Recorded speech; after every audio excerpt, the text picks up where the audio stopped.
overclocking the system. Niggas overclocked it. We don't raise bars and then lower bars after we raise them. No Cappington. We raise the bars higher. To keep the octaves strong. We aim to the top. We, as a unit, are Super Saiyans. Yeah. And with every battle, you get stronger, not weaker. So the fact that you lost the battle against the phone, and now we're recording with lower quality. They don't need to know that. They're not even gonna notice. Bro lost the battle and the war. They're actually not even gonna notice. You're not even acting like a true Saiyan anymore. Battle and the war game. Spider-Man on because I understand what you're saying. Spider-Man is not a Saiyan. I understand what you're saying. He doesn't get stronger. He has the same strength. That's it. Spider-Man has hit a plateau, but I'm asking you to go to a different level. I want to say I lost the battle, more like my data lost the battle. Your data is under who? He said, "Who pays for that hit?" Metro PCS. Oh, nah. They still in business? You got a Metro PCS iPhone?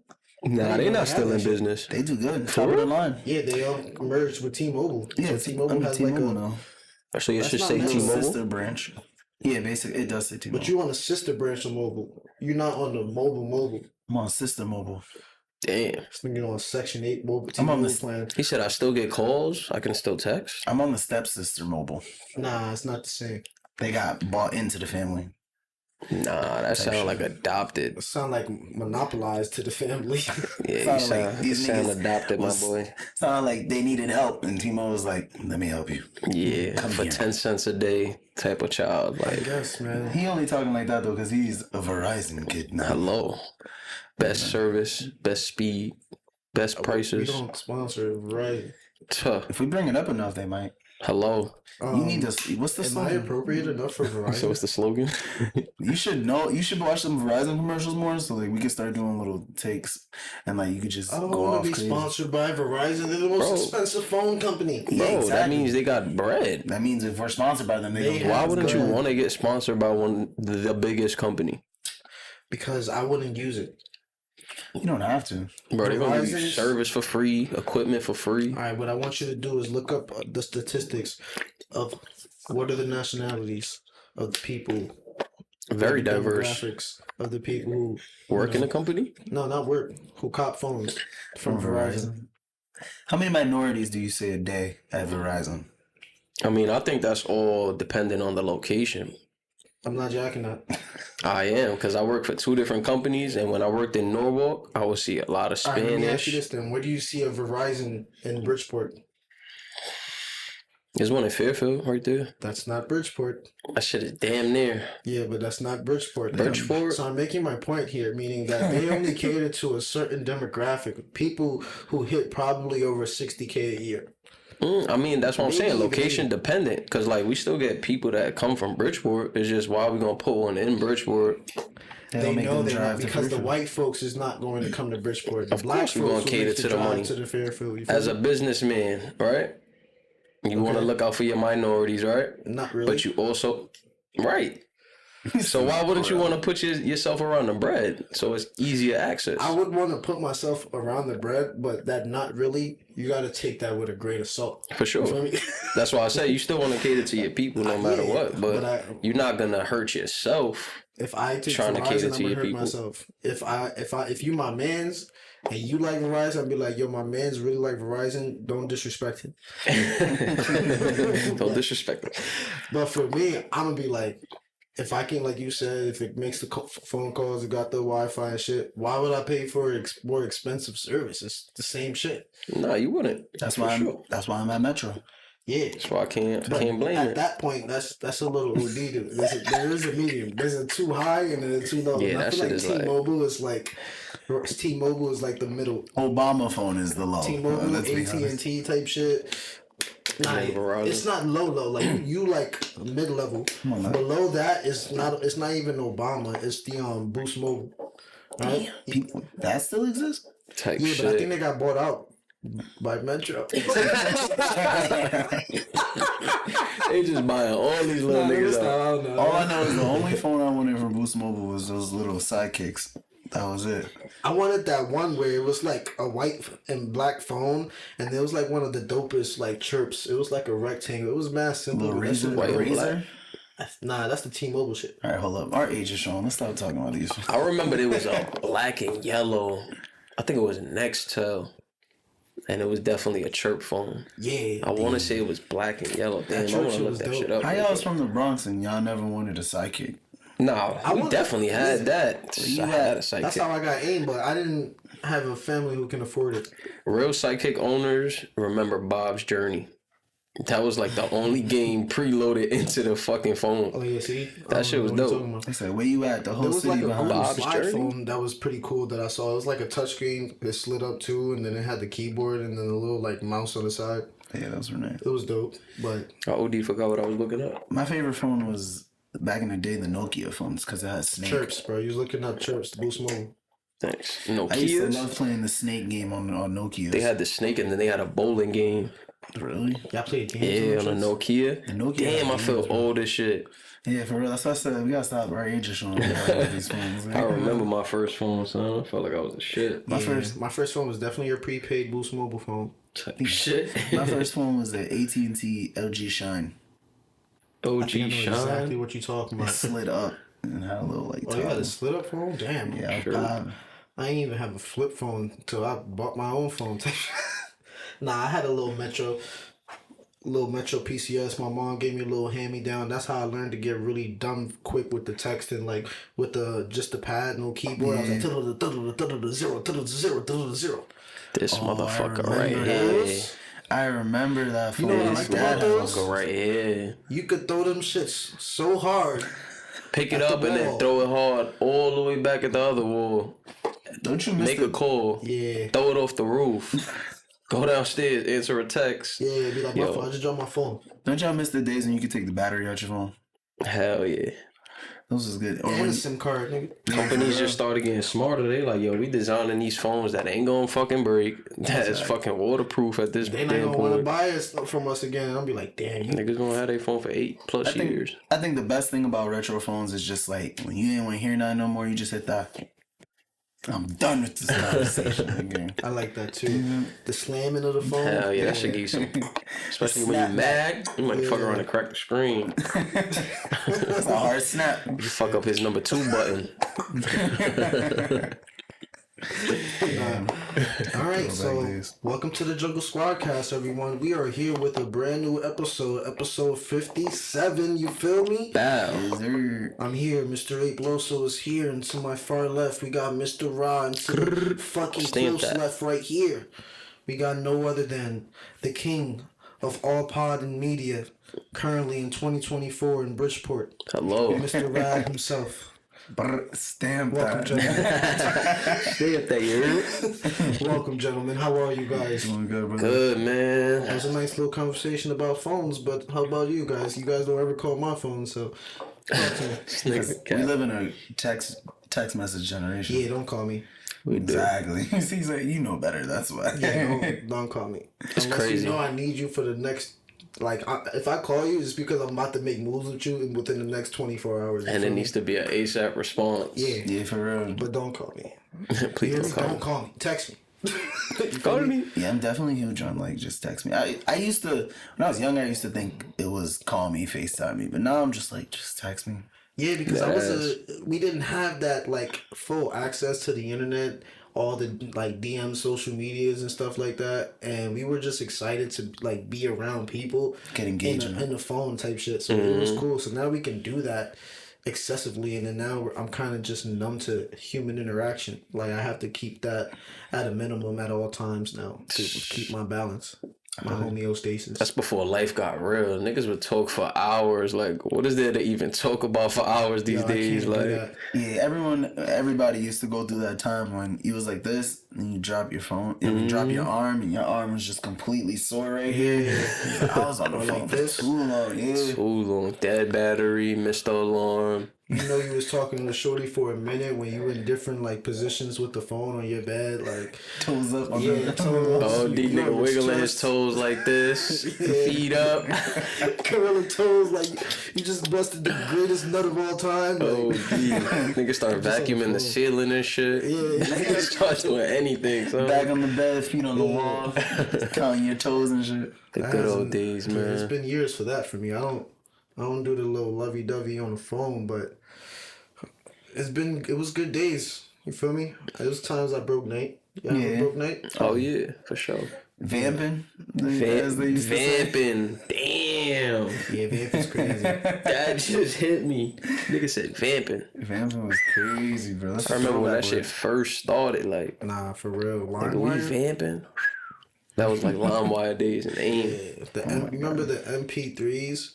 Those little ass MP3 shits? That's why. Hell That's yeah. why LimeWire shined because of those MP3s. Like, you know how much Yeah. downloaded music I had. Man, Son, shit. So I did much good. The Lil Wayne for fucking no reason. struggle we used to go to listen to music, son. Yeah, music was not as accessible now as it is back then, as it was back then. But oh wait, did I say that right? Yeah. Music was not as accessible back then than it is now. Just in Accessible. case I didn't say that. Accessible. We're Accessible. gonna put the little hyphen. I mean, Yeah. I mean asterisk. it was if you were computer savvy, in my opinion, because I think like maybe like the early days of you had to go on YouTube, go to the MP3 converter, and then take the MP3 converter, make a file, and then you had to take the file, drag it to iTunes. That was when it was hard, and then Dat Piff came out, and Dat then it was Piff. easier to just download Oh, that zip yeah. file. That Piff was lit. Shout That out shit to was Dat definitely Piff, a man. game changer. My mixtape days. That's where Wiz Khalifa came to shine. Definitely him for sure. I would say French Montana to Rick Ross, like all the mac and cheeses. Feel me? I think I became a Frenchie fan a little bit later. Like I wasn't there at the beginning, but I was there like at his second, like right before his prime. So I think like mac and cheese 2, then all the way up to 5. Lil Wayne had these I forgot the mixtape. No ceilings. No, not No Ceilings. It was a different one. Them shits went hard. But them shits was hard, but it was a different one. He would have like a skater. Oh, Dedication. Yeah, his Dedication mixtapes was like Heat, Meek Mill's Dream Chasers mixtapes, Wiz Khalifa's The Cabin Fever. Oh man, you know who was a mixtape man too? Fabulous. Oh yeah, Fabulous both of too. them. But Currency, that nigga is I think he's still making mixtapes right now. Like To this day, we're with the same exact cover, like nice dope ass car, Same in the ass background cover. smoking like nah, no cap. I miss them fabulous soul tape days, yo. yeah. But Fabulous, his like I think third soul tape made it to the streaming era though. Type shit. Yeah. So his was like Wolves The in sheep Verge. clothing and all that. Yeah, it did make it to the EB. yeah. Oh yeah, I think I'm sorry, I'm gonna have to say Joe Budden too. His Mood Music projects was tough. The Ordinary Love stuff, right? That wasn't Mood Music. That was off his albums. But I see what you're saying now. Feel me? The last Mood Music came out, and I think with like 4. Him and Fab had this dope ass song, and then that's kind of like what made me start listening even more Fab. Then I kind of had to go back listen to his old shit type shit. You feel me? Yeah, that nigga the truth. I really wish he was on that mixtape wave still. I think he really got blackballed Fabulous because he was really hot for a minute. That album came out. I forgot what it was. It was like him sitting in a chair or some shit. The young OG Young OG. After that, he was gone after that. type shit. I'm like, damn, Yeah. Fab, you really got the game. Not in a chokehold, but that nigga was definitely solidified. Yeah. What was his last one? Cold Summer? Was that his last mix or album? I don't even know. That might have been his last one. That's what I'm saying. Like, gotta actually It's look big that now. up. Like music is Summertime weird. Shootout. Yo, Summertime Shootout was good. Summertime Shootout was good. That was the one with him and Lil Uzi came out with that song. Rockstar Summer, yeah. Go Yard Bag, yeah. Go yard. Yeah. And I know. Alright, so we're gonna get before we get started with some crazy, sad shit, wild shit. Gone for the summer, yeah. Let's talk about this real quick. It was Summertime Shootout, his last thing he made. Type Cold shit. Summer. Would you snitch on your homies or let those same homies run a train on your mom? Come again? Would you snitch on your homies or let them run a train on your mom? If you snitch on your homies, I you're ain't going gonna to lie. jail for life. Prison, federal time. Like they on a RICO like Young Thug. Or they running train. So I'm gonna have to Kinda? snitch and do time. Huh? I'm gonna have to snitch and do time. You saying? Nah, you're not doing time. Oh, they gonna do time. Yeah. Like Or fuck your mom. like I'm exonerated if I just snitch on them. Like I get to go free. I mean, for now, until... I mean, shit, that ain't even a debate for me. Like, niggas gotta go. I ain't no snitch in any other era, any other scenario, but niggas ain't about to fuck my mom. Hell no. No one's touching But my what mom. if she Hell like, no. son, I'll take it for the team. Hell no. I'm not letting her take shit for shit. Hell no. My mom wouldn't even know the situation. She's just gonna be like, "Damn, your friends went to jail." I'm really, yeah, mommy. I'm so sorry. They had to go, mom. I'm You gotta sorry. testify though. Like Wrong it's you. crowd. I have to also like I gotta testify too. You just said if I You're snitch. snitching, yeah. So you gotta testify in court. It's not no anonymous. Man, snitching. I love my niggas, but y'all got to go. When it come to my mom, like, come on. Listen, my niggas ain't no shooters, so I'm snitching. Y'all gotta go to jail, buddy. You ain't touching my mommy. Niggas not about to run a trizzy on my mom. That's Yeah, sick. that's crazy. I was hoping y'all would say that. What you saying?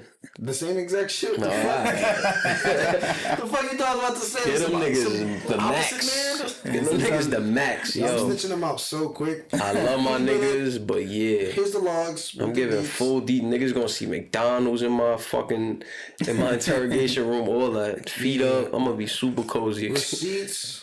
You feel me? I don't need immunity. Screenshots. Just get my mom in protective custody. Like I said, in no other aspect, analogy will I be snitching or ratting, but bro, when it come to that, I'm sorry. Alright, what if it's not your homies, but your mom could choose the niggas? Wait, what? Bro, when it comes to like niggas running the train on my mom and anything else, let's believe I'm going with anything else. Like He's making logical points right here. I feel like. Let me. I'm trying to see if you can nigga- switch on the mom real quick. My mommy ain't getting touched like that, please. Alright. Run a train. Your mom run a train. You run a train on like your niggas run a train on your mom. Or He just loves saying or your child get hit by a bus and have a veggie life. But he don't die, but he gonna be a vegetable for the rest of his life. that's OD. So either have your boys run a train on your mom, or your kid get hit by a car and become a vegetable for life. Yeah, which one y'all doing? I'm gonna be by his bedside every day. I'm gonna have to love that little cucumber. That nigga gets my little tomato head. Me and my mom gonna be right there taking care of him. OD. With all her holes intact. Alright, one more. Let me see if this gonna work. Run a train, like just like I said, run a train.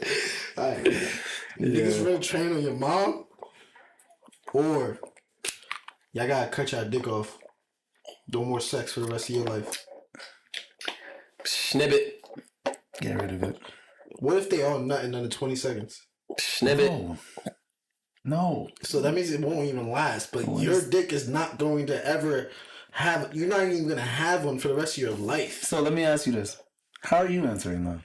It's not me. It's not trying. I asked the questions. Yeah, I'm just asking y'all. We flipped. Nigga, they gonna call me strapped up Banks, man. I'm gonna walk around with a fucking strap. Fuck You it. might as well be a stud. I like giving shorties head anyway, so I ain't mad. Niggas gonna call me Rod a stud. All right, so Fuck it. Rad and Rah really love their moms, and so do I. He's like, just to clarify. Yeah, so do Yeah, I. do. Because I'm in the same boat. Yeah, ain't nobody touching her. I I know. don't even like the fact Okay. that I got a stepdad. Like, you feel me? Like, He's like, that's Nigga, so my dad, I had to get over my dad hitting my mom. Like, now I don't this. even like my dad. Like, I don't want nobody touching my mom. I shouldn't have been born at all. Type shit. Like the fact that niggas touch my mom. Nigga said I was mad off the womb. Like, what the fuck am I doing here? Yeah, I was like, I know what y'all was doing. Like, Nah, for real, when you think about it, like, it's crazy to think, like, Whenever you see like people having a baby shower, they're just celebrating the fact that hey, we nigga- had sex. nigga- Nigga is fucking. Yeah, like hey guys, we had sex. No, I'm pregnant. Yeah. Nigga didn't pull out. Guys just like I didn't pull out. You're right. I mean, I did, but I don't know how this happened. Fuck it. For real. That's terrible. All right, hold on. Since we asking crazy questions, let me ask y'all this. Oh man. You living with your girl for like a good 5 to 6 years, and one day she come home with bruises on her face, and you ask her what's wrong. She says the nigga that she been fucking on the side beat her up. What you doing? I don't like the fact that you looked me dead in the eye when you asked me that shit. But What you doing? what y'all doing? I'm not the one on trial. As So they y'all once gotta ask some said, crazy ass question. All right, bet. as they once said on a viral video, nigga, going to jail now. I'm going to jail, son. I'm shooting up everything. Who though? Like the girl? The Everything. Everybody involved. If you knew about the situation, nigga. If he was an accomplice, you're done. Everybody. Damn, really? I'm going out with a bang. You're not just gonna defend Literally. your girl, bro? Hell no. She wasn't defending me when she was taking them back shots. Hell no. Man, you, man? bow. Bow. I think in Someone the upstairs? moment, Bow. like niggas gonna be like, yo, either we run a train or your mom, Or I'm snitching. nah, or you feel me? We gonna fuck you up, and then if my girl tells me that news, I'm just gonna say, this is my young ass mom. Run a train on her. Okay, that's not a legitimate answer. Negative. Listen, your side girl. Bro, that's Listen, a legitimate answer. your girlfriend come home and got bruises from her side man. What are you doing? I'm gonna call 5 other niggas to run a train on her. That's aggressive, my lord. And then what, you still gonna be with her? No, I'm going to be the last nut on her face. So And that then means walk you- away. So you're in the train. So No, everybody's gonna nut on her. and then Then I'm you're gonna just fuck a walk 'em. bitch right in front of her, and then before I nut in that bitch, I'm gonna turn around and splash it in her face. And then you gonna sleep peacefully at night? They actually, you know, it's funny. I actually seen a movie like that. It wasn't exactly how you described, but it was What type of fucking this movie guy and this this nigga girl said? were having sex. The girl was cheating on her boyfriend, and then, if I'm not mistaken, the guy that she was sleeping with also had a girlfriend. So the girl came over, and then the girl and the guy had sex in front of the two people there that were cheating on them. Hey, yo. That's weird. Yeah, That's and the crazy. dude's just still like, no, babe, no, not me. That's nasty. Listen, y'all want to know what the proper answer is? Yeah, I was gonna say, what you doing? Listen, if your girl comes home with bruises after cheating on you and tells you that another man beat her up, this is what you do. You come for her, you say, damn, babe, come here. Let's go to his house. You get in the car, drive to his house, and after she gets out, you Drive just off? drive off. Drop her Bro, ass what if off you there? say let's go to his house, and she just like, no, the nigga just beat me up. Why would she want to go back? Because now she gonna think I'm gonna be the one to go beat him up. But in reality, I'm gonna be like, you should stay with him because like Oh, I see. So you didn't say anything else. You kind of like acted like, yo, you tight and shit, and then you're gonna drive to the nigga's crib. Like, come on, let's go. I'm about to fuck this nigga up. She gonna be like, babe, don't. She got out the car, and then you just gonna drive off. yeah, I'm gonna be like, y'all got unresolved business. I'm gonna let you be, and I'm gonna just drive off. But It's the best way to handle it. who's reimbursing me on that gas, though? Damn. Is the real My question. pride. Because now I lost my bitch, and I lost some gas dropping her dumb ass off. Yeah. Fucking around me being petty, I'll probably yo, let's just go for a drive and just have a talk. I forgive you. Drive mad far. Drop her ass off. Make sure she got no Yo, I service. think this is a flat. Let's get out the car real quick Nigga did her like an abandoned dog. and leave her right there. Now that I seen in a movie. I'm gonna take her clothes off and everything. Like, she's just gonna be there butt ass naked in the street and be like, since you want to embarrass me, here's my life gift to you. Yeah, and then hopefully it's raining, and then I can hit a puddle, and then the puddle like hits her. Splashes on? Yeah, and then it's all muddy and shit. Yeah, But- that's a lot of thought. Who's really reimbursing me for that trip? No, Nigga. because like I'm gonna make sure she take her purse and everything, and then I'm gonna use her credit card. He said I got reareimbursed. Yeah, so Don't worry. regardless. Nigga said I'm going to the nearest gas station and filling up tank. Yeah. Then I'm gonna ask change back. Nah, let me stop. He said, trust me, I know the pin. I know the pins before we go anywhere. Well, that was fun. Niggas is crazy. There's a lot of shit that we should be unpacking. I think one of the main ones I probably want to talk about before we get all more fun and ha ha ha. Who is I think we should just get right into it. Just rip the band-aid off. The GOAT. The legend. The legend, man. The inspiration of more than hundreds of thousands of manga till today, right? People in this entire generation now loves manga, a huge majority. When this specific human being was doing manga, no one was really onto it yet. And then he pioneered the way. I mean, mainly adults. He led a fucking creative, I don't even know, like journey. And he just started with just one character that was amazing. He didn't start with this one, but this is the one that made him great.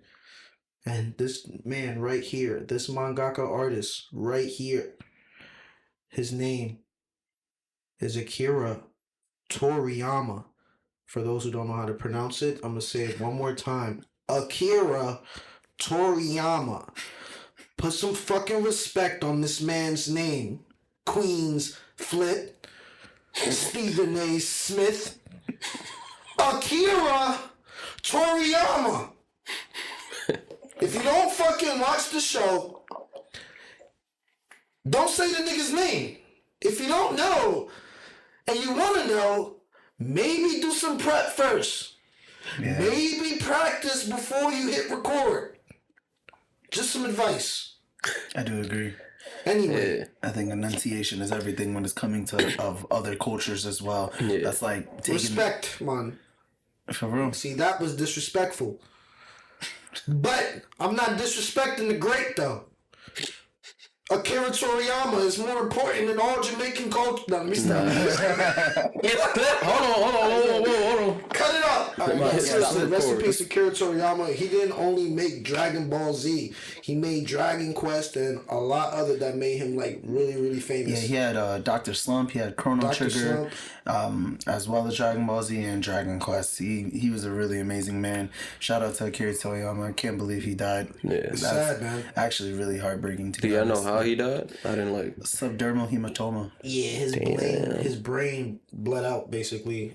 He died at the age of 68. Apparently he was battling this sickness for like the past couple years, which is probably why we haven't been getting a lot of like new Dragon Ball material. They've been working behind the scenes, and the whole last year, I think like 2-3 years ago, the Dragon Ball superhero movie came out, and then the manga chapters now we're just talking of basically reliving that entire movie from last year. They only dropped one chapter a month, so the whole year last year was just the whole movie detailed a little bit more. But rest in peace, man. He inspired Mass Star Media. Without him, that we wouldn't have reaction videos. We wouldn't have like anime lovers, people making like, I don't, what do you call those internets? On YouTube, making the VMAs, the video music thing, animations. And they're making their own fan animations. There we go. Like, you got people really inspired by this man for real. And like, hearing what Oda had to say, hearing what Kishimoto had to say. Eiichiro Oda, I think I pronounced his name right. He's the creator of One Piece. Him and Akira Toriyama, they were very, very close. All right, Kishimoto, I don't know his full name. That's the creator of Naruto, if I'm not mistaken. Takashi Kishimoto or something like that. I think so. I don't know. Don't quote me. See, when I don't know, I just say, don't quote me. See, guys?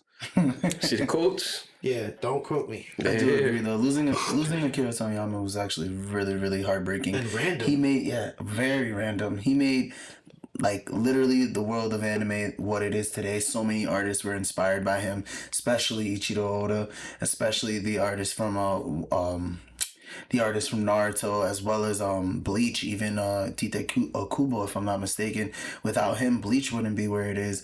If I was actually reading, they were saying that when Bleach, the manga, was coming out, Shonen Jump actually didn't want to actually go forward with that show, and it took Akira Toriyama to send Shonen Jump a message telling them to give him a chance to make Bleach the show it is today, and as well as just the manga it is today. Shout out to Akira. That's real inspiration right there. I actually really loved what Eiichiro Oda had to say. I think like the best part about it was when he just said, "May heaven be the joyous vision. May heaven be the joyous world you envisioned." And I think that was very beautiful to like wrap up like his entire sentiment on what he had to say about Akira Toriyama. Because when you look at Dragon Ball and you see Goku go into the afterlife, and you see like everything he goes through there, you can only hope that he's going through the same exact journey now, and when he gets there, they give him the utmost respect because that man is a legend.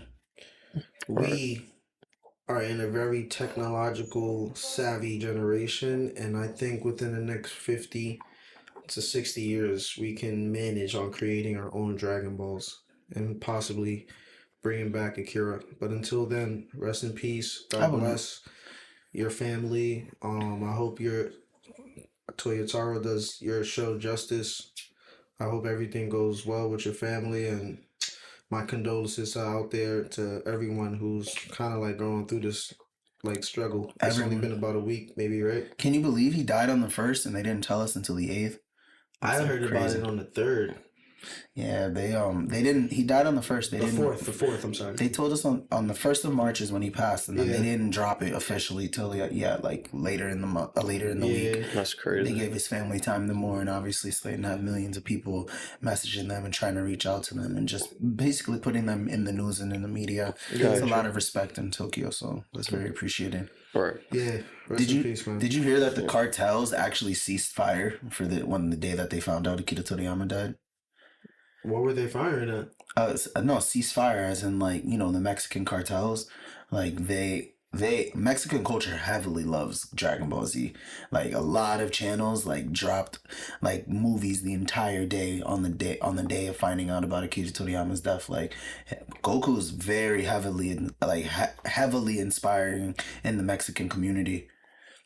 So yeah, that's a fun fact. New. Yeah, right. Crazy. Yeah, I don't hang around a lot of them, but that's a fun fact. Yeah, the more you know. Maybe that's why they wear a lot of orange, and like in the soccer games, a lot of the soccer players, like they always pay homage to Akira Toriyama, and they always do like I seen the fusion, I seen somebody do the Kamehameha, like I seen on one of the soccer teams they actually did the whole poses to like the Ginyu Force, the Ginyu Force, yeah. Was it Ginyu or Ginyu? Ginyu. Yeah, Ginyu Force. I'm like, wait, why am I tongue twisting? But yeah. See how you went back and he acknowledged the mistake he made on the third. Yeah, Stephen A. and Queen's Flip. Yeah, Goku was a giant influence to the world, as well as many of the other characters he created. But in the Dragon Ball universe alone, like they gave way to like just remembering to surpass your limits all the time and never give up. Think about it this way: we got 20. He died at 68, and the majority of the Dragon Ball fans right now are probably 20. It's like literally 27 to like 35, 40 years old. Like we're all like adults. Like some of us probably have grandchildren right now. Yeah. And he maybe 20, and the show came out in 84 or some shit, or 89, like the late 80s, around in the 80s. And he was doing that shit at a young age, bro. He was like really grinding out at a young age. Passion was there. Yeah, the same year Dragon Ball Z came out was the same year, the same decade that Michael Jackson and Thriller came out, both in the 80s. So two of the greatest people of all time came out in the same decade of the 80s. Crazy, right? Well, he didn't come out in the 80s. Dragon Ball's, Goku is the greatest. So yeah, I can compare him to Michael Jackson. That's fine, right? Yeah. Yeah. Goku and Michael Jackson, same level, right? That's good, right? I get a pass, right? I like to say so. They both got girl voices. They both made the ultimate achievements. Is it true that like most of the animated voices for the guys are like females? Not even just the Japanese though. Like I just found out recently that Timmy Turner was a female too. What? Yeah, Bart Simpson is a female. Ash Ketchum is a female. Luffy from One Piece is a female. Yeah, a lot of Goku, Riley and Huey. Yeah, for Riley and Huey, yeah, Regina King. A lot of women take over the male voices in animated series, and I think that's actually really cool. It's crazy. Yeah, because you think about it, they play a lot of like children and like kids, so it's like the voice squeaky voice. Yeah, the voice actually for Goku was handpicked by Akira Toriyama too. So like, that was like very special. And she's been there since Dragon Ball when Goku was a kid. To see him now where he is, like, and it be the same voice actors, like, that's brilliant. Yeah. That's rare too, because normally they'll switch up the voice, switch up the character type of thing. Right now, Luffy's character though she's getting like old, and she's actually currently looking for a replacement for her voice to voice Luffy. So that's gonna be interesting. She might not make it to see the pirate, like to be Pirate King. Damn. Which kind of sucks. This is like over a 25-year-old franchise here. Just let's keep going. Like this, we really grew up with this. Well, I didn't. I kind of like binged it. Foster did, yeah. Yeah, like I think I started in 2018, but I mean, even the first that we lost was Bulma. The original voice actor for Bulma that played in Dragon Ball, she died back during Super. Oh yeah, she did. Damn, I forgot about Bulma. What? How could you forget about her? It's Women's Month.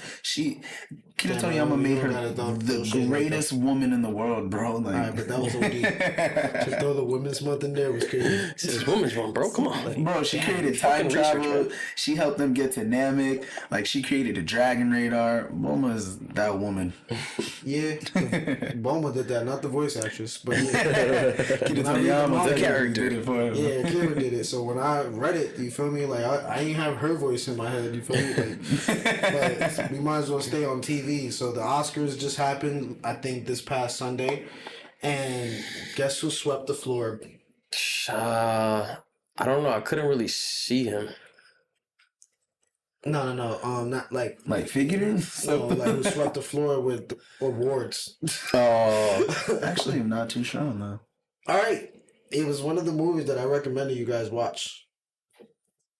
Wasn't it Oppenheimer that won? That's what I was thinking. Won a shit ton of awards, man. I heard Robert De Niro got his first, right? Huh? Robert De Niro got his first? Not Robert De Niro, nigga. Robert Downey Jr. Robert De Niro, I believe, did get an award as well. But yeah, Robert Downey Jr. did. Yeah, he got his first as a supporting character in the movie. He was such an asshole, but he played good. It was good. Oppenheimer reigns. It says at Oscars with 7 wins, including Best Picture and Director. So they swept up, man. They really did swept the fuck up. I want to see the actual winners here. Give me 1 second, guys. Sorry. No, you're fine. Shout out to Oppenheimer.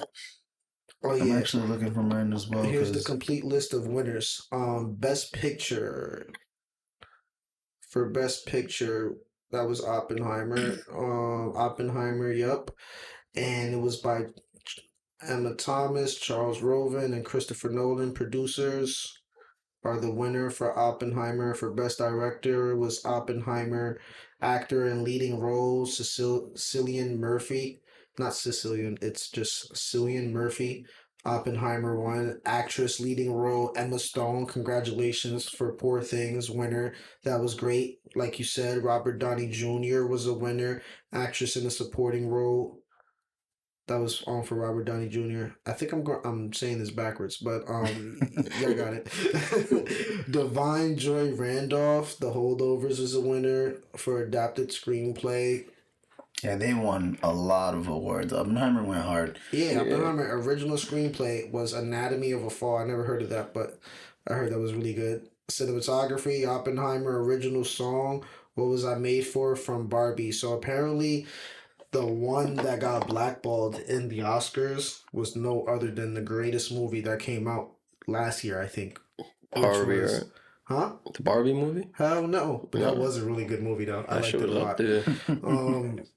Spider-Man Across the Spider-Verse. Oh, Yo, I was He won that one award. I was actually gonna say that, like, shout out to Hayao Miyazaki. Like, obviously, like, he's a goat and a legend, like, in his time too. But personally, I thought Spider-Man should have took the cake for animated film of the year. And it didn't. Who won? Hayao Miyazaki for The Boy and the Heron. What the hell is that? Exactly. See, I never watched- even heard of that. That's tough. Like I said, Miyazaki does well on most movies he makes, like animated wise. But Spider-Man, for me, should have took the cake. That was the only movie that I literally watched at least 6 to 7 times. Like, I feel you. I haven't repeated a movie in years, but that was probably because I was also watching it with the students. But I was like fully engaged with them though. It wasn't like I was just like on my phone. I was like, oh shit, this is the part. This is the part. Yeah. Bro, we went to the movies to see that movie too. Like, Yeah. no, that movie. I didn't was like it great. though when I saw it in the movies for some reason. I think it's because I was I didn't like the fact that he left it on the like to be continued. But when I got off that emotional roller coaster and I just kind of like went back and just watched it, and I'm like, yo, this shit is dope. It was so good. I literally watched the first one again and then watched the second one after again, like in order, because I was like, yo. Shout out to Spider-Man, man. Yes, Sony, shout out to Spider-Man. You suck with live action movies, but this Spider-Man animated thing that you guys got going on, you're killing it, man. Nailed this is it. amazing. Yeah. Did you hear that Sony is actually going to be releasing all of the Spider-Man films in theaters coming out like soon? Why? Just because they've had such a like great success with them and all the popularity from the movies that they're giving them a re-release in theaters. That's yeah, crazy. because Tobey Maguire is Sony, right? No, He's not. Was he's it not originally MCU. or was it Marvel? Now if you look at if you look at Far From Home, he is canon in the MCU, but Yeah, but of the not- multiversal travel. Yeah, but I think I can't say the lie. I have to retract my statement because if Tobey Maguire was in Sony, then for sure I would have to say, okay, maybe they had something going because I became a fan of the Tobey Maguire Spider-Man. So I just didn't like the Amazing Spider-Man franchise. Andrew Garfield never did it for me. But that one movie when what's her name died, that shit got me. Oh, Spider-Man, the Amazing Spider-Man 2 was actually Did the light so change? depressed now. It went down lower, but Yeah, I mean that fixed that. The Amazing Spider-Man 2 was actually super saddening when I first watched that the first time. Just having the hand reaching out in the web, like as he was like going down trying to get her, bro. I remember shedding tears watching that. I almost did, I but I know, saw it niggas with my in little theaters brother, crying. and I had to hold my tears. And I saw it that Thursday night on the school night. I took him to go see it, and I was just like, he was just so sad walking home after that. said And I I was gotta just be like, kings. Nigga Nah, said it was a silent yeah. walk. But now, yeah, if you look at that movie, like Andrew Garfield and Spider-Man, the Amazing Spider-Man 2, he saved everybody the entire film. And the only person he let die was the love of his life. yeah, And not even because like he didn't give it his all to try to save her. Like when you watch that final cutscene, bro, like I mean that final scene between him and Green Goblin, yeah. this man went hard, bro. Literally had his foot on the clock gear. He had the rope, the web around Green Goblin's neck. He had her attached to a web, gripping onto it. And then the second the clock broke and it snipped the web, this man turned and went straight into action, bro. And couldn't get her. That's shit is the worst. hardest death for Spider-Man. That was his Yeah. quote unquote Uncle Ben Yeah. No, Literally. because he lost Uncle Ben there too. type shit. He lost Uncle Ben in part 1? No, wait. In the movie, actually, I think did Uncle Ben exist? I don't remember seeing Uncle Ben there, but I don't remember in the think- first one. I think that was his Uncle Ben then. He I lost think Glenn. I don't remember if he died or not though. Now that's crazy. But the one that really pained him was definitely the girlfriend though. It wasn't as in that universe. It wasn't as much Uncle Ben.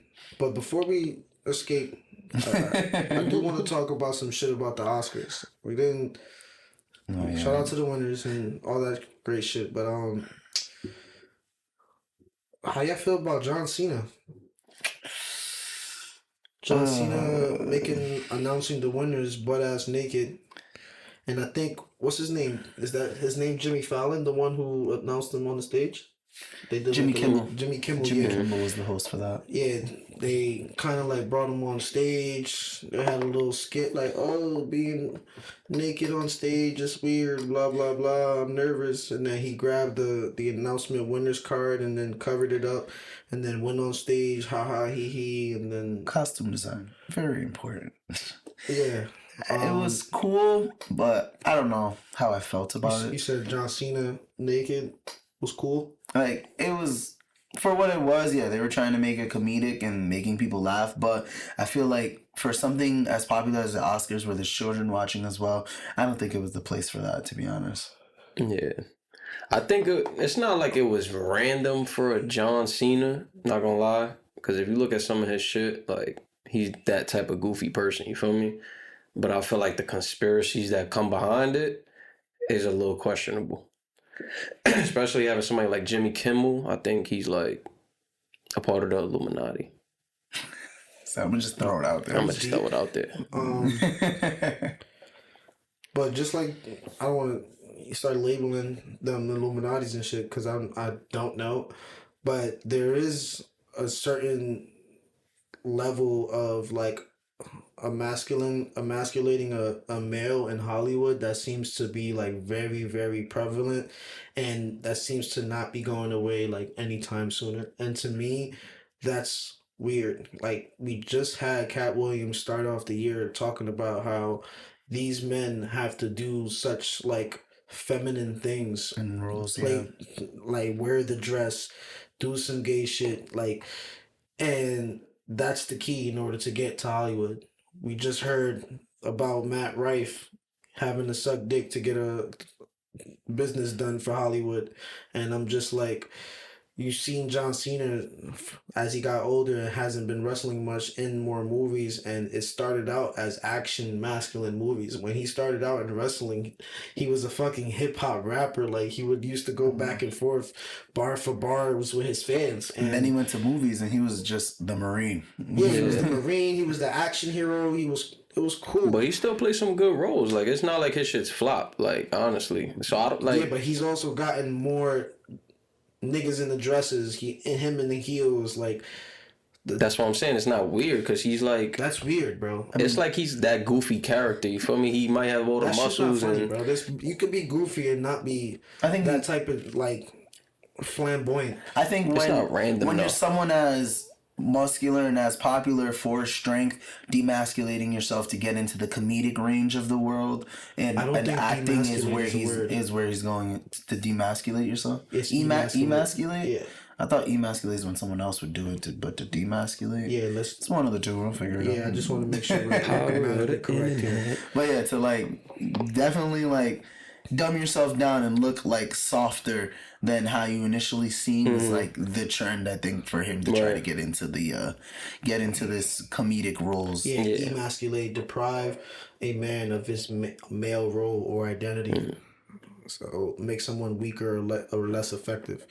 I think Cena's already not at the pinnacle, but it's like I feel like he don't got to do shit like that to prove himself. Honestly, like Andrew Tate said it perfectly to me. Well, he was taking it far left though, talking about like the Illuminati and shit. But I'm gonna just say the Tate brothers, they call out John Cena for completely selling out his soul by performing a humiliation ritual at the Oscars. Bunch of crappy people. Then it was So the blue John Cena last night It's not at the working. Oscars. For those of you who don't know who John Cena is, if you're older, he's because. We heard that part. He's a wrestler. So you have to understand, all the 26-year-olds to 29-year-olds, This is us. he's their guy. He's the Stone Cold Steve Austin. He's the Andre the Giant. He's the Hulk Hogan. Everyone, he's the man, the wrestling man. And they've turned him gay. Therefore targeting the 25 to 30-year-olds. Yeah, the primary objective is to take anyone who's remotely masculine and teach them a lesson and humiliate them. And we're going to talk about the offer they gave us and how they tried to humiliate us shortly. We're going to get there. But first, let's look at the Oscars from last night, and let's look at the... And anyone who doesn't understand how these satanic cults work, it's very simple. It's like a fraternity. You have to go through a ritual or go through some degree of initiation before you get to become a member. And they want to humiliate you. Yeah. They want you to demonstrate that the ideology they hold and your adherence to their ideology and your desperate your desperation to be linked with them is more important than your personal pride, because pride is in and of itself a barrier. If you're a proud man and you stick up and believe in certain things, your pride is what's going to allow you to resist enslavement in general. You can say, no, I'm too proud to allow this to happen to me. I'm too proud to allow this to happen to my family. They don't want you to be proud. They often say pride is a terrible thing and you should get rid of it. It's proud men that built this world. When you're proud of the work you do a better job. When you're proud of your body, you're in good shape. When you're proud of your family, you take care of them.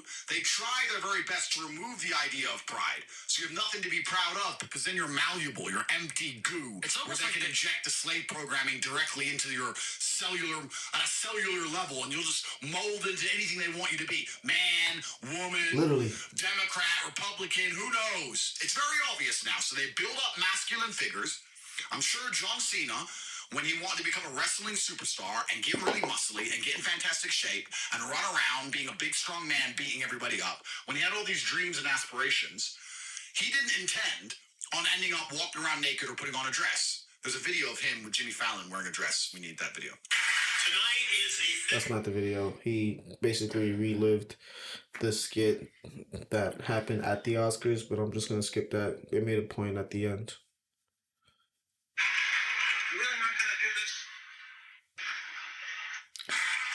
I think he's naked. This is so funny. It's not even fucking funny. Where's the joke here? Not only is he humiliating himself, and we all know why, but they're trying to pretend it's a joke. What's funny? Why doesn't anyone sit there and go, children watch this show. Why is this dude naked? This isn't even funny. Where's the joke in it? Why are all those... Well, you know, it's not a joke, because him sitting there, hey, I don't really want to do this. It's embarrassing. It's true. It's probably the most legitimate part of the entire fucking... That's literally what he said during the skit. So I don't think it was cool. I think, like, now the older we get and the more okay we're getting with things like that happening, where we just kind of like shrug it off. But I think it's important to identify that this is something that's been planned and that's continuing to be planned, and not to bring back Princess Boy, but like, this has been going on for years. This is not something they highlight these certain stories for a reason, because they want these type of situations to be in your face. They want to have sides, people choosing sides, and the side who disagrees with the majority to be looked at a certain way. I agree. So this is literally something that's continuing to happen, that's getting worse and worse, that's building up into something where it's either me or you. Or you either rock with us and you can live like this, or you don't rock with us and you're gonna have a shitty life, and or not as good as you thought you can, or to your fullest potential or whatever. Yeah. And to me, that's fucked up. And I agree. I think my pride is like this nigga. I'm sorry, my pride is like really like important to me. Like, that's kind of like, without my pride, I wouldn't even be working type shit. I wouldn't be like Vegeta. No, I'm just playing. It's fuck you, Stephen A, for fucking this name. Like, I'm not like Vegeta where it's like gonna be my downfall, but I take pride in everything I do, and that does like make me better. So like, I'm not gonna take pride in putting on a dress, and I'm not going to. That's not me. So if salute to people who do that, I guess. But I agree. I'm just saying, like you said earlier, like at the Oscars though, like, where everybody comes in with fucking suits on and like looking like their best, like it's fucking prom night, and then you're gonna come in here and streak and then actually planned it. Like, it's, I don't know. To me, the whole thing was corny. No, I agree with you. I definitely think it was. I used to watch WWE. You watch it? No. I seen the nigga with the gold ass chain on, with the baggy jeans and the big ass tees, and like going and fucking niggas up like battle rapping, and then you gonna come in here on your fugazi shit. Like, my thing is, it's such a double standard though, because it's like, we talk about how we're so sensitive now and all of that, but it's like, you feel me? Everything that happens along those lines is all of a sudden a conspiracy now. Like, niggas can't even have fun because we so sensitive now. Like, you see how it's a double standard? But before, back in the day, like, alright, niggas could do shit like that back in the day, you feel me? And it'll be like, haha, kiki, like cool, like, do humiliating things, or anything that is turned into a conspiracy nowadays was alright. People found some shit funny. It was cool. It wasn't really controversial. You feel me? But now any little thing that any celebrity does or whatever is a conspiracy behind it. I think the reason why it feels different is because now it's actually being exposed. The truth is actually coming out years later. The stuff that they've been saying, it's literally been happening. Like to transition perfectly into Drake Bell, for example, that wasn't a conspiracy. He literally had to do some gay shit. You feel me? Like he was being molested. I don't think he was doing that for fame. Not for I think fame, it but was he just happening he as thought it was being a okay victim. at the time. He didn't say anything at the time because it's not okay to say it at the time. Why do you think they're coming out with a documentary now? Because they see this Me Too shit is relevant now, and that's why people are coming out with this type of this is what happened back in the day stories. And that's literally it. It's not because it never happened. It's just that now is the time to profit off of this information now and like get it out to everyone in the world. I mean, that's yeah, the only even difference. even Dave Chappelle spoke on it before talking. I forget what interview he was on. It was a talk show at night, and they were speaking on how for one of the roles that they wanted him to play, they wanted him to dress up in a dress, and he was like, "Why do I have to do that?" And they were like, "Oh, because it's funny. Like it's gonna make people laugh, and you know, da da da." And he literally had to stand on his 2 feet and say, "No, I'm not going to do that."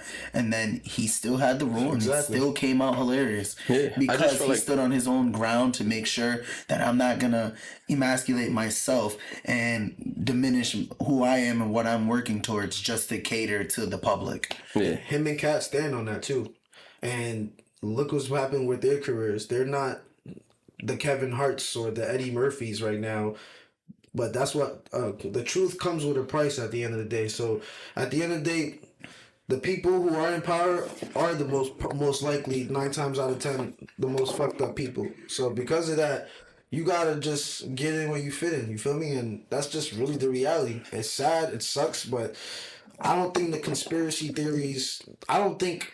A conspiracy is like to me like just a theory, like you feel me, like it's something that you believe but it's something that you can't prove. The shit that I'm talking is pure facts laid out right in front of you that you can see how it started, how people reacted, versus you can see how it is now. It's when we were kids. I'm telling you right now, the shows that we used to watch, it wasn't as progressive or anything like that. Now it is as it is now. Yeah, it was hiring too many pedophiles. You know what I mean? It had to take us like to get conditioned in order to little by little for a lot of to have a majority to agree like, hey, this is okay now. But I just think that's a power thing. You feel me? I don't feel like it could be related to Illuminati, you know, in a sense to bring it back to like the Oscars. But I think just another thing is just a power thing. Like Vince McMahon, people in power just don't know what to do with it. You feel me? So then they start getting into sex trafficking and trying to abuse that power in a sense. You feel me? That's weird as hell. So like, it's sick, bro. let me ask: That's crazy. get a train ran on your mom, or wear a dress on this podcast for it to blow up? I'm wearing a dress, man. Respectfully, Size me up.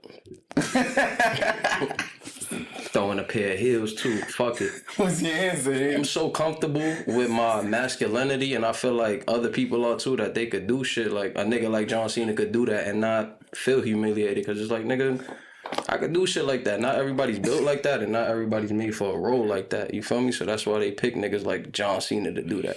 If it was a random nigga like Dave Chappelle doing that, then it's like, alright, come on, what in the fucking Illuminati conspiracy? But it's John Cena, bro. What's your answer? I feel like he got a movie coming out. It just makes sense. Like the OnlyFans thing is just it's promotion, if you ask me. I don't think it's conspiracy. Wait, this is What's that? My fault. Hold on. I already know where you're going with this. He said, listen, wear a dress or get a train ran on my mom. What he said?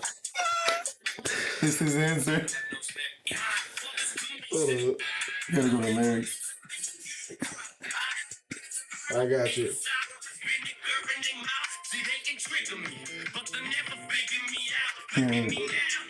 I can't. It's Oh, not really. damn. It's coming.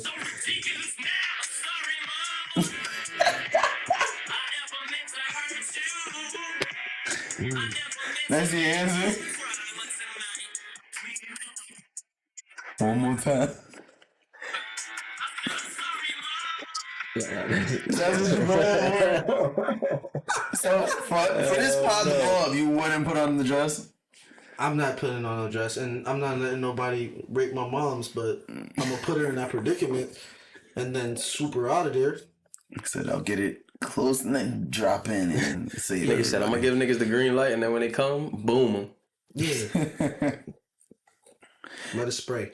Yeah, that's how you let it spray, bro. It's automatic. Yeah, That nigga got a switch on and shit, nigga said. I thought you was going for breeze, bro. Word, nigga really airing the room Nah, out. really. You feel me? Like I'm swinging that shit. Like I'm doing like a conducting at a music class. You feel me?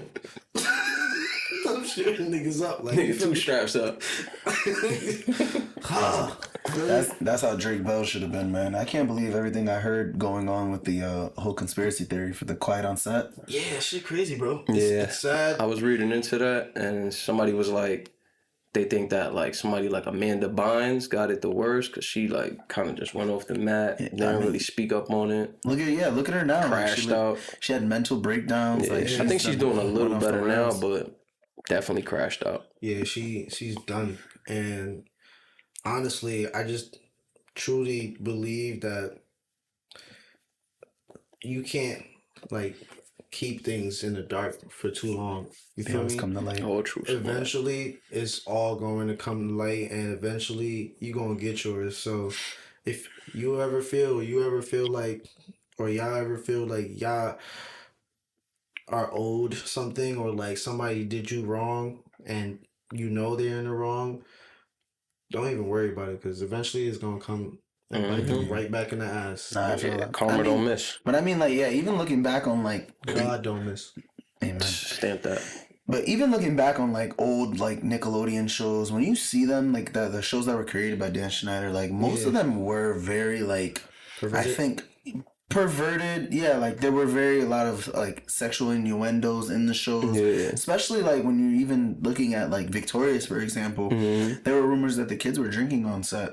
Back in the day, and like there was always these consistent feet jokes, things about people showing their feet, and Like that was iCarly was big for that too. exactly. And they were saying that Dan Schneider had a foot fetish, and that was the main reason that they would show that in the show. And that's a big one. I remember that iCarly episode where they drew like faces on their toes, her and Sam. What? And they was just wiggling the toes. And then even going back to the Amanda Bynes speech, if you look back on, I think it was All That for the Amanda Bynes show that they had there, there's even a clip of him and Dan Schneider and Amanda Bynes in a jacuzzi together, like during her like one of her like little talk scenes things like that. Like Dan Schneider was definitely a very sneaky man. These pedophiles, but you got to think about it. It's like children, kids working with adults like that, you feel me? So it's like Yeah, but there's no surprise that all of these kids is growing up fucked up and now having shit to say. Yeah, but that's declassified. Like those two characters, Ned and what was the girl's name? Moles.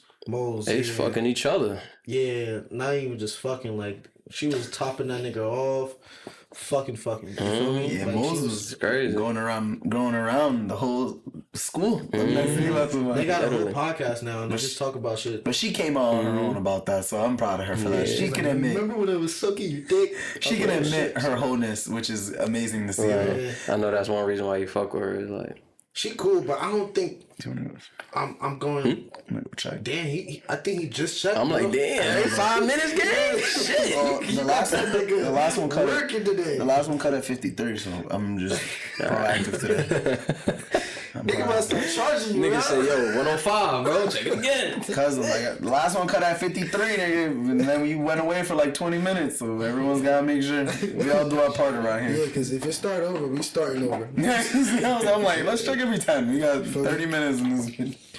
I mean, since you already said about like, you know, Dan having a little vice or whatever, or not a vice, a little fetish, but I'm gonna switch it up a little bit. Like, aside from your vices and daily activities, What truly makes you guys happy, guys? That was a crazy I thought you was gonna say, what's your what's your fetish? Like, secret You should have just said guilty pleasure at that point. It's because we've been mad depressing for like, this is a really depressing episode. So it's something that truly makes me happy. It started out really fun, but the Akira Toriyama thing just kind of took off. But yeah, what aside from vices and your daily activities, what truly makes you happy? And I would say throughout the day, or what would you do to make you happy, however you want to word it. You guys. Nope. I'll start, set the tone. For the Jungle Squad. I mean, I would definitely say knowing that I'm staying connected to family, you know, like reaching out, you know, definitely speaking to my mom on a daily, but like people that I don't speak to on a family level. Because it's like every once in a while, you know, I have those little family reunions and all of that. And then I speak and think about like, you know, how I don't reach out to my family members on a daily or as often as I should say. So just knowing that I'm doing my part here and there to stay connected.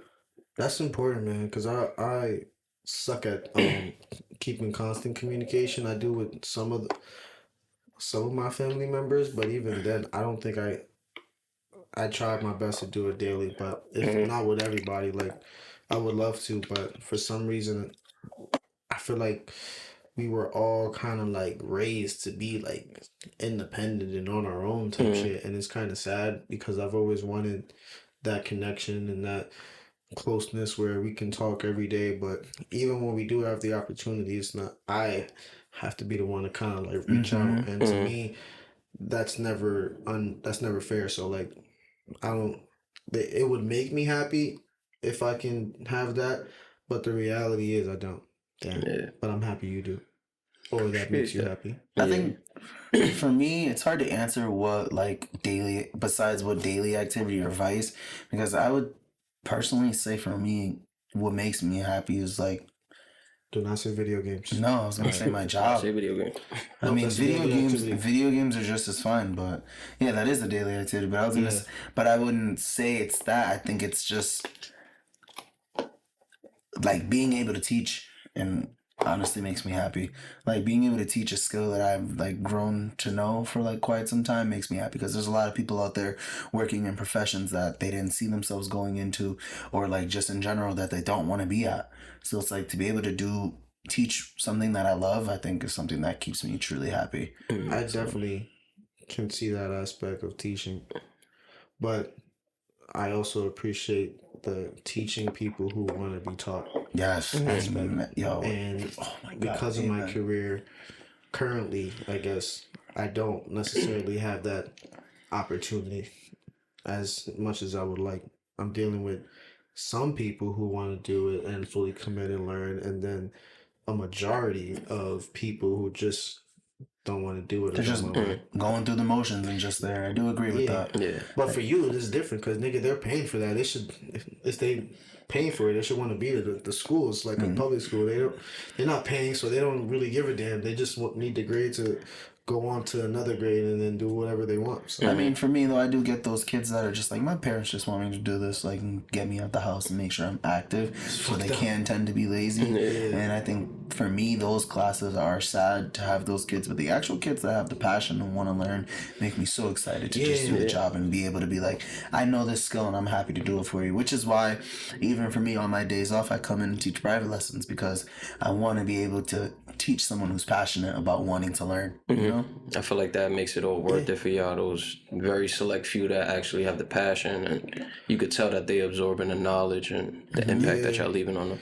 And my favorite thing is seeing that how excited they are about it. Like when I see it, it gets me excited. I'm like, oh, yeah, I got you. Shit. For me, it's the thought of as well, like one day, no matter what they're doing, if there's a certain type of movement and like the way they like, you know, like just literally flow in general, like with the way they like walk or the way they like perform a stunt, I had some type of impact on that movement. Yeah. Like, you know what I mean? My lessons are in there, and like I can see my, like, I guess it's like, I feel like a corny word to say, but my swagger. You know what I mean? I'm like, that's me right there. Like, when you do that, I taught that. Like, I didn't expect to go That corny. That's though. me. Me, man. Me. You added the ER. Like, That me right there. That me right there. yeah, but I like it though. It was a good throw on for that sentence, I think. I don't know. Like for me, I guess what makes me happy, genuinely. Us.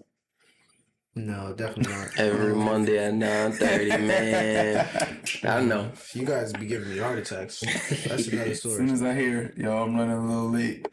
Fuck. Fuck.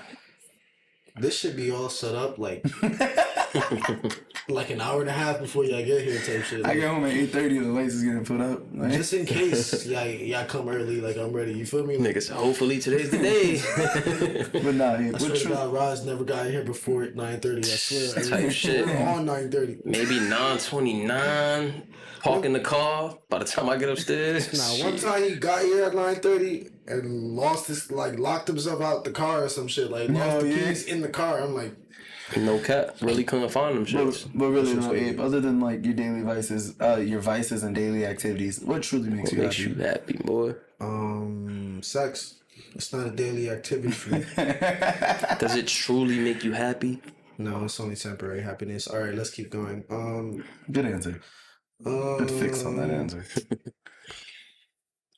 What makes me happy? I think I asked the Bro, question. that's what I'm saying, bro. It didn't even happen. Yeah, no, that's why I wanted to y'all to know. I don't know. See, that's why I I'm like, thought I had more even for time me- to think. But that's why even for me, I couldn't answer with like other than something that's a daily activity in my life. You know. Yeah, it's That's- hard. it's aside from that. Like aside from Sleep. like if you didn't have any responsibilities or job or like addiction to drugs or liquor or sex, what would you be doing?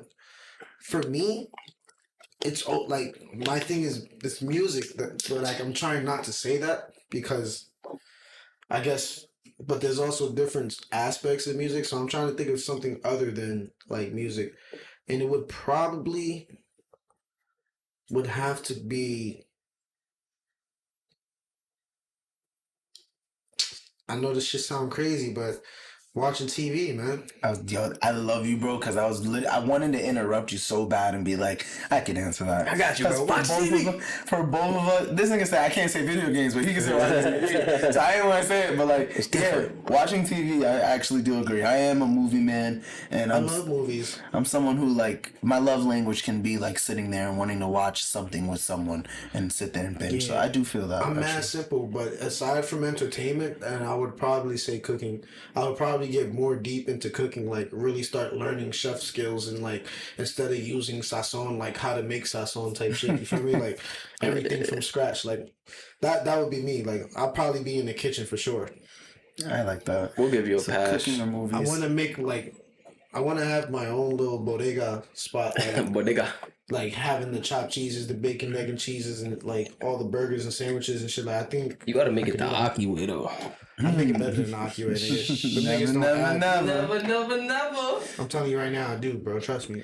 Like nah, yeah. I shit think good. damn, like I didn't say when you did tell me don't say video games. I tried not to think of like movies, but yeah, movies can definitely like watching don't TV watch can movies definitely every day, be though. something. I mean, I try my best.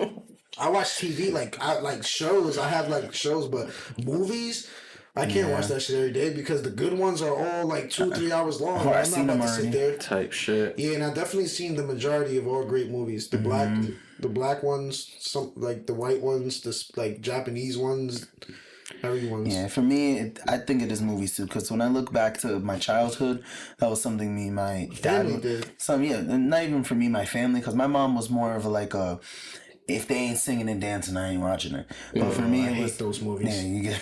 But for me, it was like me and my dad. We would always take the time to like go out to movie theaters, me and him together, and watch Yeah. movies together. And so when I think back on like bonding between me and my dad, it would definitely be between movies. He would always be the first one, like when my favorite movie was on, to be like, "Hey, this movie's on. Back to the Future's on. You want to come watch it?" Same. And I'd be the first one to run downstairs and come watch that movie with them. Like, Me and my Both sides of pops. my family, you feel me? Like my mom will take me to the movies, and she had a different taste in movies, but she got me into it, which was dope. And my dad would have it, and then when I get together with other family members, we're watching movies. But Yeah, and we used to have bootlegs. I used to go every single Saturday by myself, and I have a whole Ziploc collected of like 1 year of like a whole bunch of movie tickets that I like bought. That was really my thing. Like, Nigga went ham that I year. wouldn't even be into the MCU if it wasn't for going to see Iron Man or the Hulk with my dad or Spider Man. Like, you know what I'm saying? Like, shit. those were the movies I went to go see I saw those with with my my dad as a parents. kid. Yeah, those. Yeah, my pops- those hold deep in my heart because I saw them with my parents. Like, That shit hit different.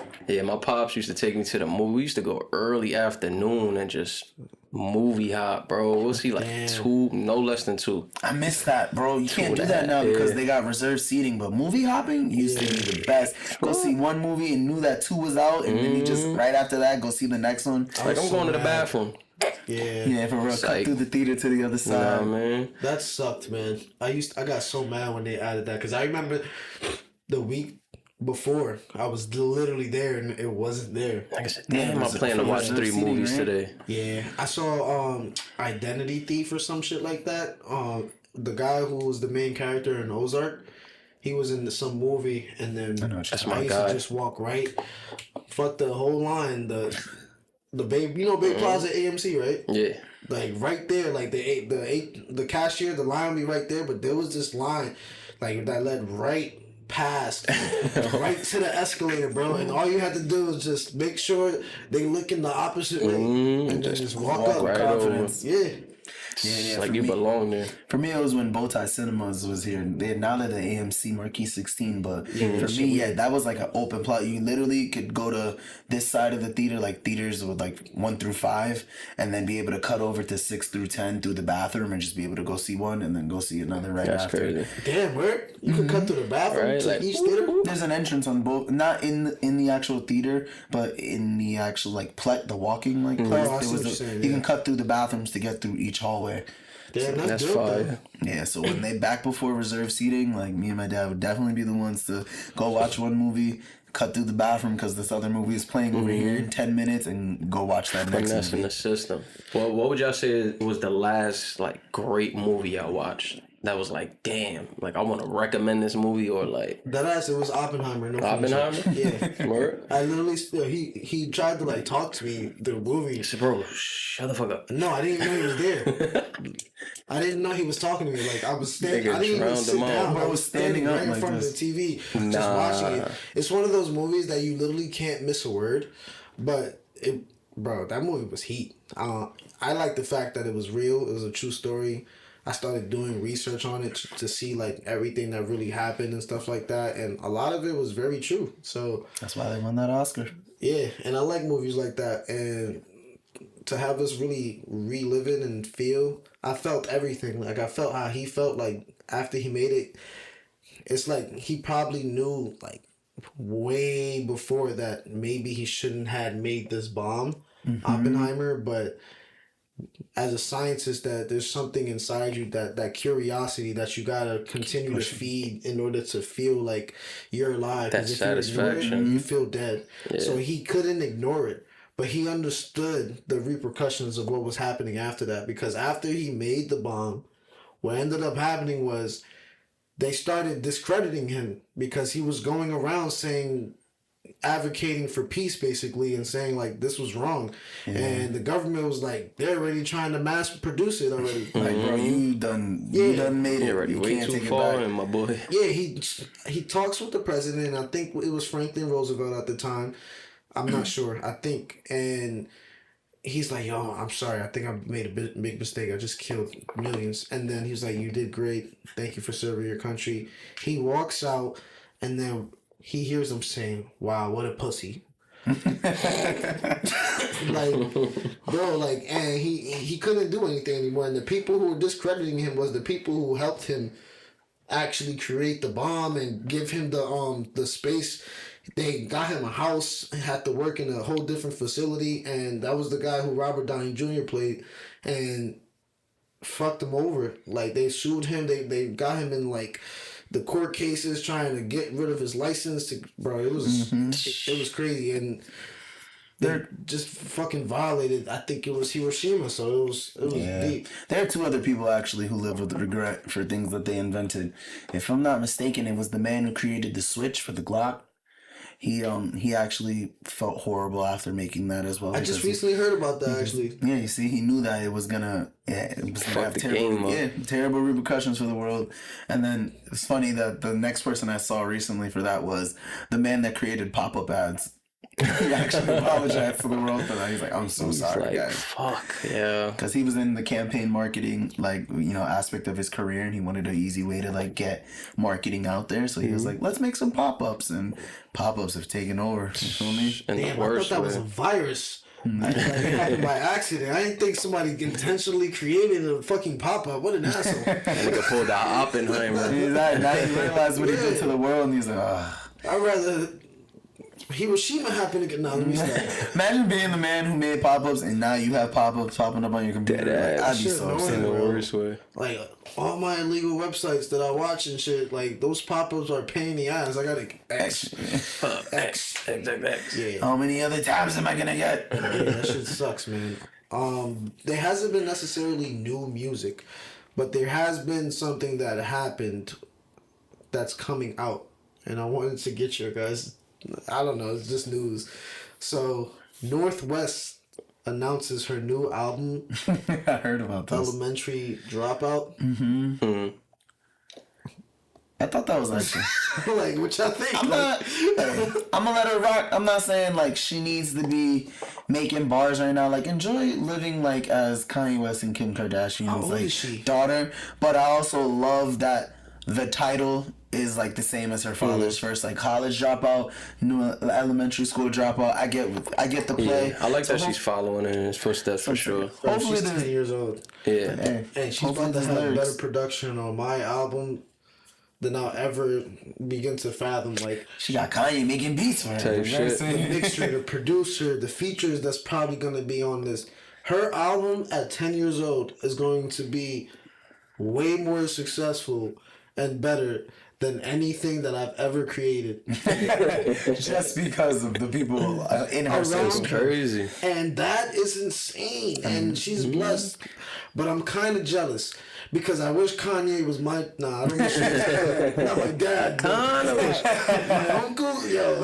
Nah, but the fact that she's following in those footsteps, she could be doing anything. And I don't feel like it's forced either. You don't think so? You don't think Kanye's trying to be like, yo... No. Nah, I don't think he do that. Be around this music shit. She's a natural though. She likes. I think she's just naturally adapting to I think she's just realizing and honing that my father's Kanye West and I can do this too. I think she understands her rival is Blue Ivy, and she's like, all right, bitch. Nah, that's not competition. It's my turn. Her competition is Adonis, bro. Yeah. Yeah. How old is Adonis? He ain't 10 years old. He's 4 or 5 years old. Don't talk to my man like that. But you know who's gonna be the one to produce the entire thing? No, nigga, that nigga's 6 years old. But you know the one that's gonna sign them to all their labels? A shot. Oh, I was about to say DJ Khaled's son, he gonna be the one to get it all under wraps with him. He gonna fuck the game up. Yeah, he already got an album out too. That's what I'm saying. And little bro, I don't know what little bro name is, but he gonna be right there with that's him. That's the one with Rihanna on it too. So he got a hard ass album out, right? That's wild, right?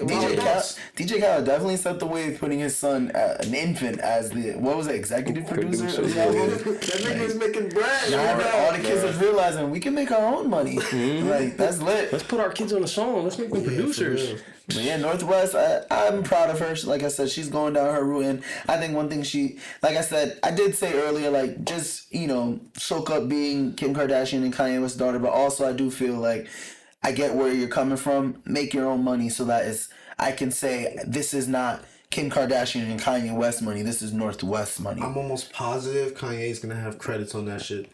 Majority. Yeah. I mean, of course, that'd be her biggest mentor. Maybe Kim too. I don't know, but I see what you're saying though. She's making money now, and it's gonna go to her pockets with her name on it. But I'm pretty sure Kanye's in them are probably making bread off this too. I appreciate though the work ethic within the celebrity children, like, because even looking at the Beyonce documentary, you saw how badly Northwest wanted to get out there. I mean, not Northwest, Blue Ivy wanted to get out there and start doing choreography. Like she's nice now. Exactly, and she, Beyonce and her had a talk. She was like, "You gotta really want this. Like, you gotta show me like effort and passion." And like Blue Ivy went out and put in the work. So yeah, to be out there like throwing the moves on stage, and now look where she's at. Like she's proud. I'd be a proud parent too. Like, if I was Beyonce looking at my daughter, or I'm Kanye West looking at my daughter, I'd be proud to at least say like my kids are growing up to want to have work ethic. Yeah, for sure. What's his name? Son too is nasty too. Jadakiss' son. He got a nice son. He was spitting, came out with a little freestyle not too long ago. It was a few months back, but he's doing great. A lot of these celebrity children, they got some talent. I think I just heard Royce the 5'9". He has a son, and his son, he's not a rapper though. His son is a singer, and he's tearing shit up.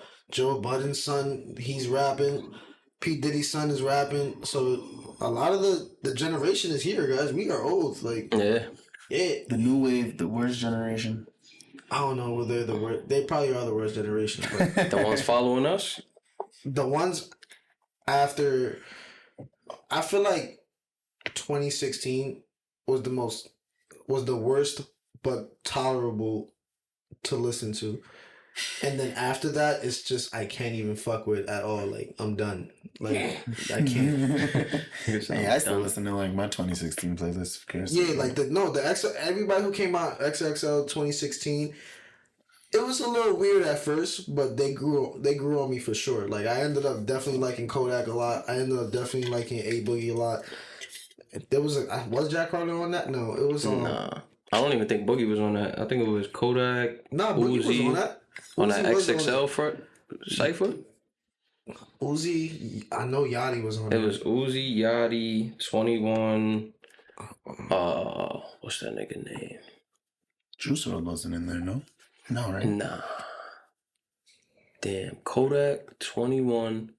I think Definitely Boogie was definitely a part of that class, but he wasn't in that cipher. Oh, I see G Herbo Davies, designer. What's his name? The small dick nigga. Lil Diggy. Yeah. Lil Diggy. G-Eazy, E40. Oh shit, E40. Cardi B's in this class too. There was another dude. Damn, what's his name? Yeah, he's trash though. So the XXL freshman class of 2016 had Lil Uzi, Lil Yachty, Kodak Black, Denzel Curry, G Herbo, Dave East, Lil Dicky, Anderson .Paak, Designer, and 21 Savage.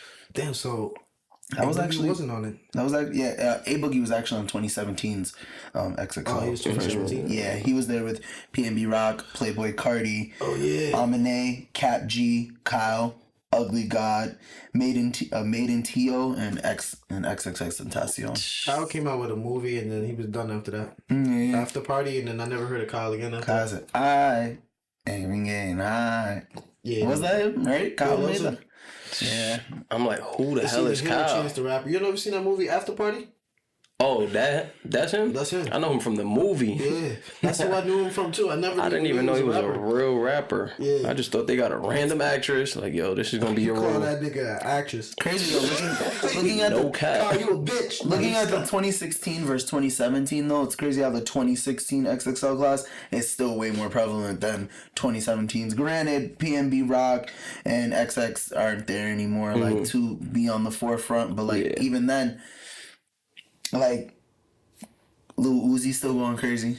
No, he's not. Yeah. He just dropped an album like last year. Nah, my boy's still relevant. Yeah, like he was He's still relevant. He was on the Nicki's album, like with everybody, like you feel me? Like that verse got did not do that song justice at all. He got party body yada yada. I feel like they started a whole new wave that like mumble rap. You feel me? Where it's like that's why they still relevant. Anderson .Paak just had his album with Bruno Mars, which was pretty good. It had a couple good songs. It was like 5 songs. And that shit was ass. Smoking out the window. Nah, that shit was hard. I ain't gonna lie, that shit was hard. Y'all gassing it now, because I'm about to bring out the playlist right now. Smoking out the window. There's only 2 songs on there that's good. Leave the door Yeah, No, that's not the song. Smile was Wait, is that good. song? Yeah, that was on there. Bro, that shit hit. Oh, Leave the Door Open was one of them though, for sure. Smoking out the window. Smoking out the window. Yeah, that was a good one. Oh, whoa. What's going on here? It's still going. it's like we niggas got 14 more minutes Yes, left. that's All like right, niggas. hold on. I've been checking that. Niggas ain't tell me I had look, 2 tabs. They had you should go do that actually. man. After last night, I guess. So they had Silk Sonic had Leave the Door Open. That was it. Smoking out the window. Hard. After Last Night had Thundercat and Bootsy Collins. Come on now. Okay, wait. Name the rest of the songs now. Put on a Smile. There was Put on a Smile. There was Skate. And there was numbers. Bro, Bro, for that bracket, they should have flopped, bro. That shit, they did their 10 thing. songs though, and yeah, literally only named 3. They did their I thing, named though. more than 3. No, but the ones that was hitters that y'all both was like, oh shit, it was 2, which was Leave the Door Open. I agree. Smoking Out the Window was calm. I gotta listen to After Last Night. I don't think I heard that one. And Put on a Smile was a banger. I love Put on a Smile. Put on a Smile. I checked that one out too, but Put on a Smile. That album could have went I under heard the that. radar, but it didn't. That's because they were old school though. They tried to make a 70s like the same how we talked about with like the last week with our music reviews, how like they went old school and it's like you need to be making a new school tune. Like I but agree. Bruno Mars hit that. That was for when that album came out, that was Bruno Mars thing though. Like he was like, I'm retro, like look at me. Yeah. Mm-hmm. Now he's like, I'm in Tokyo, look at me reading JJK. Like you know what I mean? Like, he's trying to switch it up. That's all I on don't the know how I persona feel at the about that time. too. Well, Bruno? Like just certain people, because they see that anime is getting popping, and then little by little you hear them mentioning it in their interviews, and then now in their daily lives, like all of a sudden people are really like anime heads. But these are the same groups of people who are really clowning the people who were just watching it back in high school or middle school and shit. This is crazy. You think Usher was doing that? Usher did Gojo recently. You think he was playing everybody? No, I think Meg is playing people, for sure. We know an OnlyFans whore who I'm pretty sure is just doing that to wear cosplay and show her titties. It's being used wrong now. It's not appreciated. It's advantageous now, and then people are just grasping at the opportunity to make it like something that they can add on to relate to people to get them to like them back, and it's weird. I think the live actions and all of that are bringing that crowd more and more though. Like, Yeah, the business strategy that they have and planned is working. And superhero movies are kind of like slowly transitioning out, and the best next thing would be these live actions. animes, making movies out of them. They already running have out the of stories. ideas. All they gotta do is come up with the budget, come up with the correct writers to make it happen. So it saves a lot of money. That actually is like a great crazy. segue into our last like talk because But yeah, we gotta hurry this shit up. biggest thing, Avatar got confirmed for season 2 and 3. 2 and 3. Hell I actually yeah. wrote that down. I'm actually That's looking crazy. forward to that though. I can't believe it. I'm ready. That means to we're gonna watch the whole complete series. That's right. I'm ready to see Toph.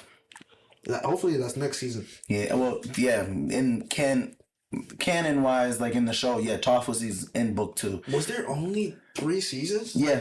Oh, Because he shit. already knew air. Yeah. So first book is water, second book was earth, third book was fire. Did they do that with Korra too? I could have sworn Korra it was 4 had seasons. Korra already knew all the elements, so she didn't need to do that. She only didn't know how to airbend. So the first season was like air stuff, but then it had to do everything with Amon. They gave her more like villains than they did her having to master anything. Yeah. But I'm excited, like I said, for live action yeah. Avatar to get like seasons 2 and 3 popping. Like Off the rip, like they like, yeah, you good. only thing I hope they don't do, don't cut out the blind jokes on Toph. That's her thing. They used to love making fun of Toph for being blind. Like, she owns it. She owns into that. Like keep Who her the fuck was character. making fun of her? She was literally. As soon as I met her, I knew I knew. that was my favorite character. Like from the swamp, when Aang was having hallucinations about her, and then she finally wandered upon him and like, yo, be my master. And then you see her in the underground getting busy. That shit was dope. I'm excited to I was see like, yeah, her. that's dope. But no, yeah, Her interest was amazing. She had a big plan. Like even her, she would play it herself. Like there were times she'd be like, I'm blind. I can't see. Like, they'd be like, yo, talk you do. She's like, what are you talking about? I'm blind. Like, I can't do this. Like, keep that there. Don't censor her character. And honestly, if they stick to how the actual book 2 went, I think the season can hit properly. And more episodes. Type shit. Season 2 is going to end off where Zuko fights his dad one-on-one, but he kind of like redirects the lightning, and then they end off. It was like an unsuccessful war, basically. That's gonna happen. Yeah, the Black Sun. Yeah, and then Azula fucking zaps him in the back. Yeah, Aang's gonna get messed up in the Avatar state. I don't know how they're gonna go into spoilers. No, I don't know how they're gonna go showing the Avatar state more when now they've made it so mysterious within this first live action like season, but it's gonna be what it's gonna be. Yeah. Fingers crossed. I'm hoping season 2 is amazing, and I'm hoping season 3 just keeps it going. You know what I'm saying? I hope so too. But yeah, I think we can wrap it up now. That was a really productive conversation. It was chill. I liked it. Yeah, we had Oscar talk. Man. We had anime talk, movie talk, TV talk. Yes. I'm not TV talk. Telephone talk. Train talk. Yeah, train talk. Family talk. This is the episode 57. 58? The train 57? cast. The Running the Train cast. Episode 57. Man, listen. The wearing a dress cast. Nah, see now I'm disappointed in you. Ross said he wants to wear a dress with you, and When it's against those odds, man. Rod said he's with Let's get it done, man. Dress me up. Throw the heels on. Do what we gotta do. I mean, if y'all want, I'll give y'all $150 each if y'all come next week and wear a dress. 150, man. Come on. wear a dress That next ain't week? worth For it. the money, man. No, you gotta wear the bullshit. dress first. That's not how to work. What do you mean? I'm a man of my word. I'm not jacking that. I'm good All right, at let's that. get out of here.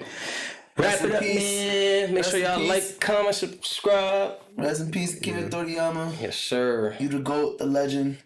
Thank you for everything. Arigato gozaimasu. Stamp that. You the man. Bam, brother.